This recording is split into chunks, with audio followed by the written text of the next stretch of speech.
So I guess I'm the last talk before lunch, so I shall try and at least be fast, even if I can't be scintillating. And we're slightly off games, which is presumably why there's slightly fewer people in here. So I'm interested in the question of what is VR for? For me, VR is basically teleportation. Most games people are teleporting into virtual worlds. I'm interested in teleporting into reality. And in particular, I'm interested in teleporting into being present now. And this actually turns out to be not quite as straightforward as one would hope, though VR video is moderately straightforward. So for me, presence is, I think VR magic is what Abras said. For me, it is that visceral feeling that you know when you're there. And it doesn't, all the things that people talk about that kind of define what you need to get presence, whether it's resolution or the rate of tracking or whatever, it's actually difficult. They sum up, and if you get it right, you get presence, and if you get it wrong, you don't. I put in some stats about human perception, but I'll come back to that later. So I want to talk a little bit about the mechanics of VR video. You start off with some kind of camera, pretty obviously, and you're going to basically capture your scene from multiple angles. In fact, we're capturing this now from 3 cameras. This is an example of a capture from a 12-camera rig, where there are 5 pairs of horizontal directions, 1 up and 1 down. And those are captured just like wide-angle lenses. And what you end up having to do is to stitch these images together. So you're removing the distortion that's applied by the fisheye lenses, and then applying a new distortion once you've stitched them all together. In this case, we're using an equirectangular projection, which is basically like an old world globe mapping system. It's been around for a long time. Here you can see the tool that we use, and you can see some of the distortion. That is one of the square frames stretched into the new reality. And that's an equirectangular projection of craggy climbing. Then you basically have one for the left eye and one for the right eye, and now you've got a VR video. If you're doing broadcast real time, you do that whole lot in real time. You upload it to the cloud, you download it on a stream, and you play it back onto a sphere. Now, from a rendering point of view, at the moment, that's a relatively low cost. You can use a few tens of thousands of triangles, and you're just playing a single texture onto 2 different spheres placed over where the eyes are. So this is my pipeline, and this is what this little box here is doing right now. And if you put a headset, you can watch it live. Right now, the market's changing pretty fast. You can see that we're using GoPros. They've got custom lenses on it. There are everything from a £60,000 rig from Nokia down to something made up of a couple of cheap cameras, and there's consumer devices. The stitching and projection, some devices do it for you, some you have to do it yourself. It's changing fast. There is no doubt that within a year, you'll be able to buy a camera off the shelf for a camera type of price, and you'll be able to broadcast live to YouTube for no effort, really. Videos today tend to max out at 4K by 2K resolution. There's a pretty obvious reason for that. 4K is a pretty open video standard. That means that if you can see here, I could probably go back. This is what it should look like. And then this is what it normally looks like in a 4K by 2K video because you squash it. Almost everybody is using equirectangular, though if you look on Facebook's blog, they talk about some interesting alternatives. So what I really said I'd try and talk about is some of the challenges that this brings us. So obviously that pipeline is relatively straightforward. You can do it in real time now. The quality issues, and I've kind of listed some of the problems here. I've only got time to talk about a couple of them, so I'm going to focus on resolution and bandwidth and the stereo. So this is just a graph of how much data is involved in transmitting any particular resolution of video. we're at 4K by 2K, which is off the scale here. And 4K video, which is nearly 4K by 2K, is basically needing about 18 megabits per second, okay? So standard definition, about 3 megabits per second or less, 18, okay? When you talk about capturing this amount of data, then transmitting it, if you have an hour's video for 100,000 users, it's about 40,000 quid, assuming you can get broadcast scale prices for your bandwidth. That makes it expensive. It's about 20 times the cost of the equivalent broadcast in standard definition. So actually, it's not good enough, right? Our target is native resolution. If you want to really get the live experience, you need native resolution for your headset. So I did a bunch of maths behind the scenes, and it tells me that the actual field of view of a GVR is about 72 degrees horizontally. Its res is 1280, 17.5 pixels per degree, okay? Scale that up, we're talking about a video that's per eye 6K by 3K. 2 eyes, 6K by 6K. So, this is attempting to show what a video on a native, at 4K by 2K looks like compared to what it looks like. That's not bad, yeah. So I basically just downsampled it to what 4K by 2K gives you on Gear VR. When that is in a big screen, you may have trouble seeing it. When it is on your face, it is incredibly obvious. So, as I say, technical challenge number one for live VR video is bandwidth. And what we want is native resolution of the headset, whatever that might be, at equivalent quantity of 18 megabits per second 4K video, or 5K per second at whatever, but with much lower bandwidth. Ideally, current typical HTTP broadcast standards. So whenever I think about this kind of problem, I start looking for redundancy, right? It's pretty fundamental. If you look at this, this is the top half of the video. This is what the ceiling looks like, in the picture. This is what it's stretched to in the top sixth of our video. So it's basically been massively stretched in width. In fact, the top pole, you've got 1280 pixels, 4K pixels representing 3 interesting positions in the world. So if you had your 2 times 6K by 3K video, right, each frame is about 40 megapixels. And if you do the maths again, you're looking at a sphere, and the surface sphere is much lower than the surface of an equirectangular projection, and really what you need is 24 megapixels. So we'd really like to get, that 60% extra back. So the first question is really, is equirectangular projection any good? The reason why it's used is it's very simple. But it has this cost. It's big distortion on reality. Compressors don't like that. And a big amount of memory more than it needs. There have been people developing new projections for as long as there has been astronomy and as long as there's maps. There are hundreds of them. To be honest, it's actually quite interesting to just stay with that rectangular projection and just try a little experiment.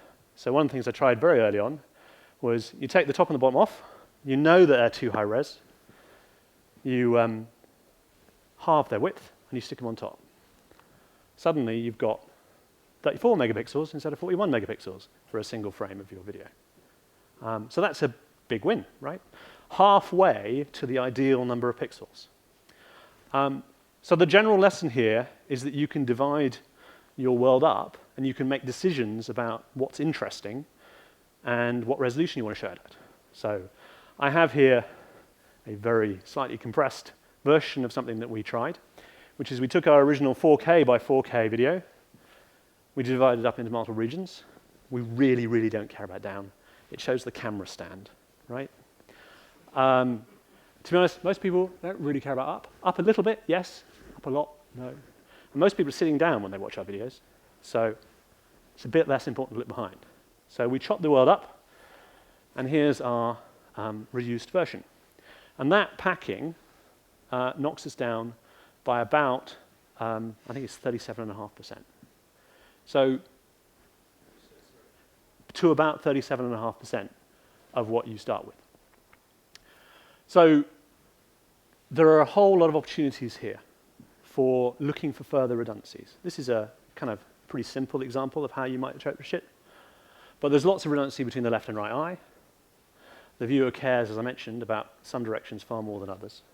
And there are opportunities perhaps to send, to figure out how long it takes you to turn your head, and then maybe send lower resolution from behind, but change it as you turn your head. And then, of course, you've got better codecs coming.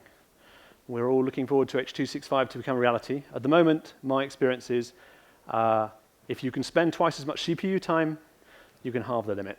It's not really practical for me, but it's getting there. So my estimate is that you can probably get, from a combination of these kind of things, about 10 times reduction in bandwidth required. So I can bring my 40 down to about, 4, maybe 5. So that's pretty interesting. Sorry, I can't go into more technical depth. I'm already going too slow. So the challenge really, though, isn't getting 40 megapixels down to 4 megapixels. It's getting a 2K by 2K per eye down to something we can broadcast. And then in some timescale, there are screens now, you can see 4K, you can see 2K per eye.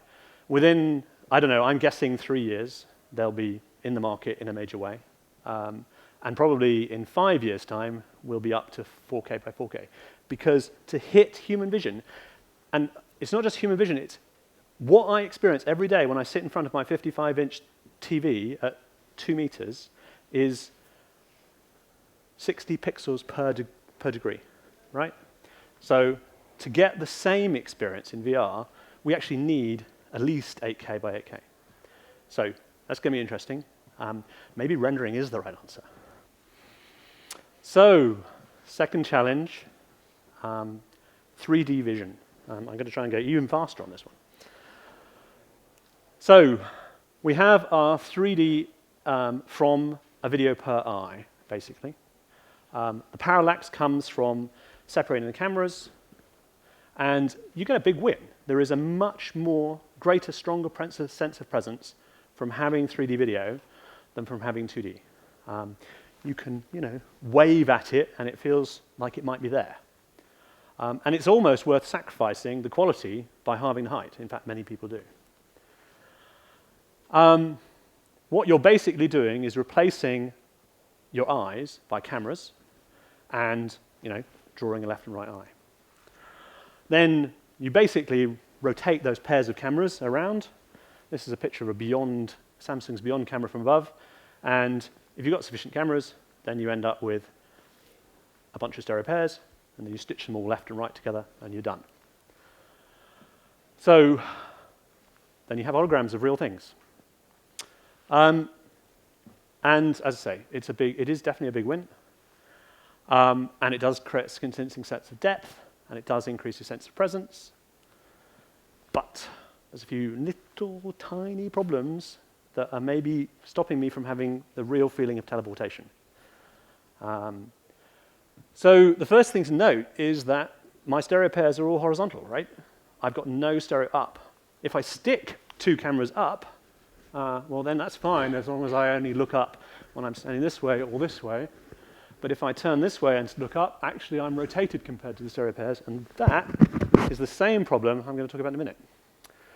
So, and the other thing that's interesting is, unless your cameras, you just have lots of cameras, the stereo separation varies depending on whether they're straightforward or whether they're at an angle. As you approach the edge of the field of vision of your thing, the stereo varies. So most 3D movies, even horizontally, the amount of stereo separation you're getting is varying. So as I'm turning, my eyes are getting further and closer apart.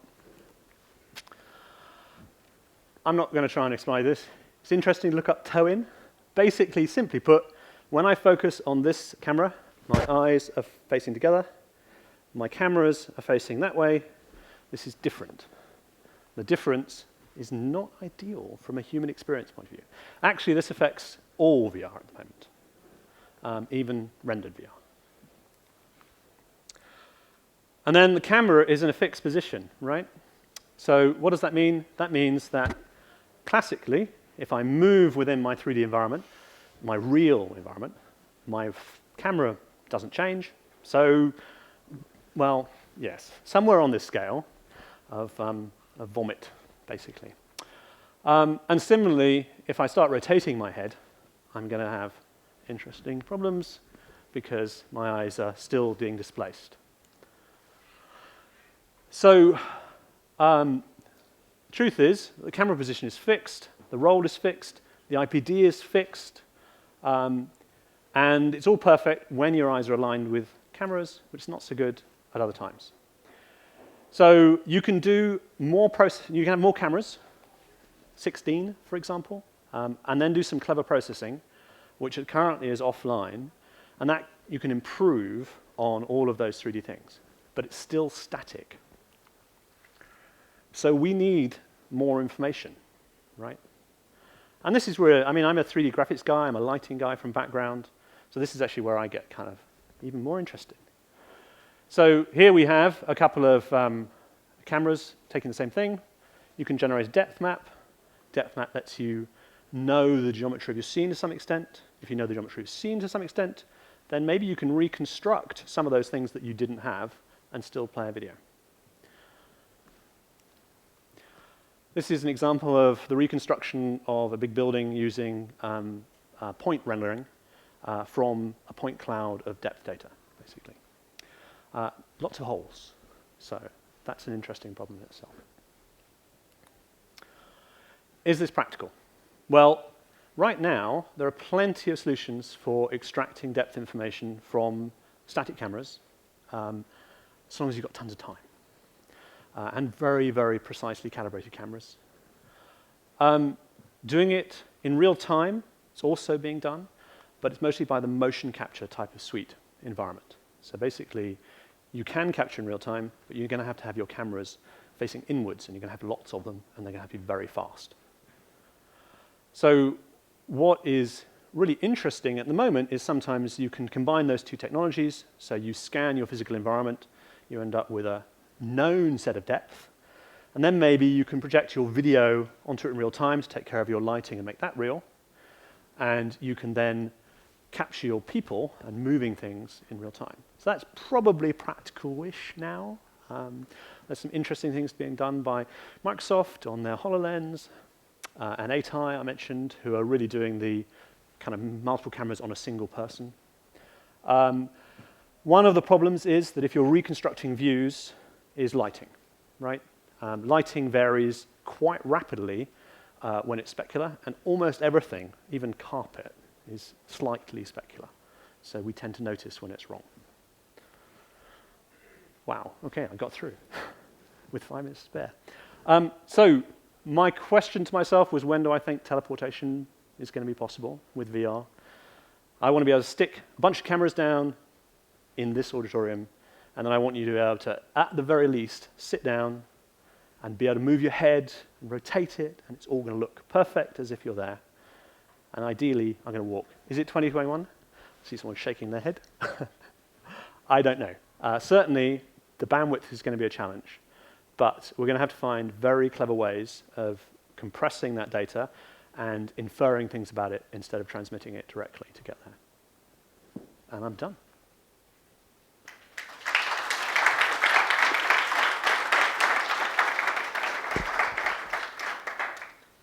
Any questions? Sure.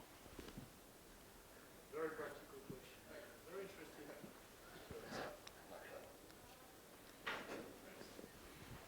So first of all, thanks for the presentation. Very enlightening. And you are showing something about, and it's an idea that comes to mind very quickly. Indeed, the roof, the ground, all this behind. Is it necessary to render it as well as the rest? Absolutely. Practically, is there some tools that you are using that allow you to do that, I wouldn't say effortlessly, but at least practically? Or is it experimental at the moment? So for us, this is pretty experimental. We have solutions which can be guided by human input to break up a scene and then repack it into this kind of world. To do it where we sort of dynamically look at the world and decide what is interesting is the next kind of, is the future investment. And that's definitely, I don't know anybody doing that now. So sorry to be very concerned here. Yeah, I was not necessarily speaking about live. Mm-hmm. I was just starting with offline. Sure. Is there something going on in there? So already it would be useful. Looking at both offline and real time is what we're interested in. That's what we're doing. It's why I've been examining this problem from a number of angles.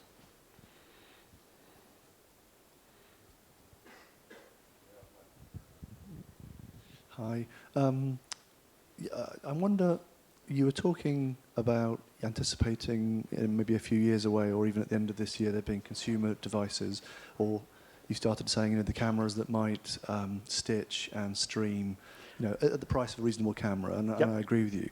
But then you went and made the point about for it to be really immersive, you want to have 3D as well, and that sounds completely right as well. Yep. And I'm thinking those two don't gel, do they? We can't. No one's offering in the hall out there anything even close to being, even like this kind of GoPro solution. Sorry, I'm pointing at the camera. The GoPro solution, that's going to be single eye, isn't it? That's not stereo. That's mono. So there are quite a few consumer devices that are focused on mono, and some reasonably high quality ones that are coming out. They're promising. I mean, a lot of it's Kickstarters and kind of first products, but promising sometime this year. Samsung almost certainly are going to have the Beyond camera coming out. I wish I knew the date because it would probably change my business plan. But so the Samsung camera is a large number of cameras, stereo, full stereo, mono up.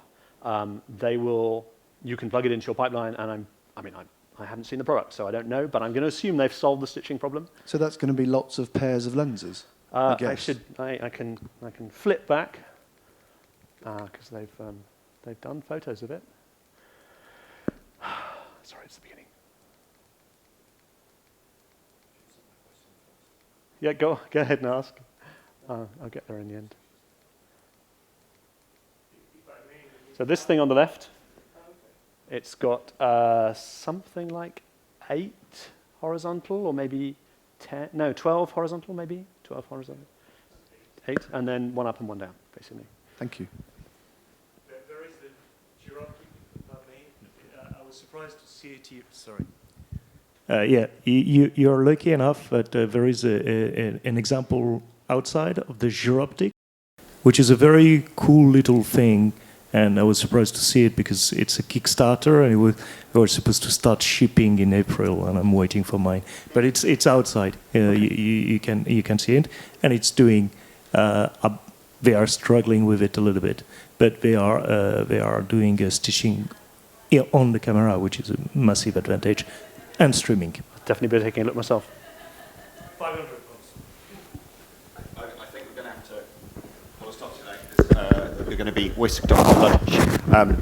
Jules is going to be around. You can ask him questions in person, over lunch or outside. And thank you, Jules, very much, and please thank him on our behalf.